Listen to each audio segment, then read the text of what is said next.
J'ai débuté dans la réalisation il y a quelques années. J'ai commencé sur les plateaux comme régisseur, j'ai fait un peu d'assistanat de réalisation. Et parallèlement, j'ai réalisé mes premiers courts-métrages, qui ont plutôt bien marché. J'ai gagné quelques prix, quelques festivals.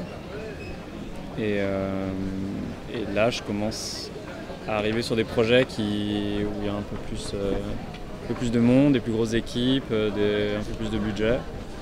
Et j'espère là, dans quelques temps, passer au premier long métrage. On fait un jeu? Pile, tu m'embrasses. Face, je saute. Et qu'est-ce que tu fais si c'est face?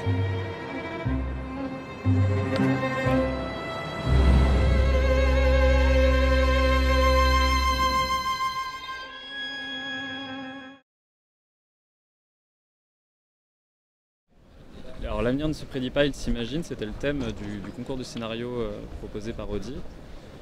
Moi j'ai écrit un film qui s'appelle La vitesse foudroyante du passé sur ce thème et qui a été choisi par le jury pour que Audi le produise cette année.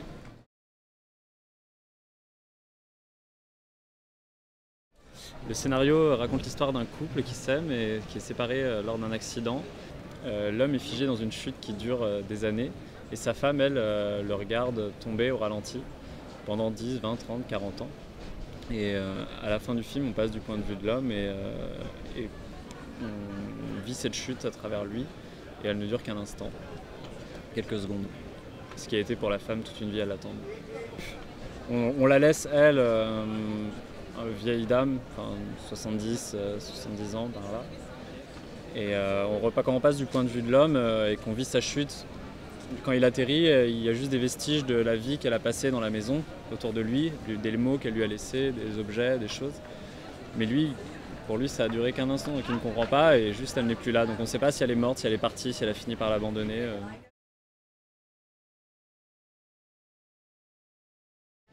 Mais quelque part, moi je pense, quand je raconte cette histoire, que lui il l'a ressenti, même si ça a duré qu'un instant, il l'a vécu quand même tout ça.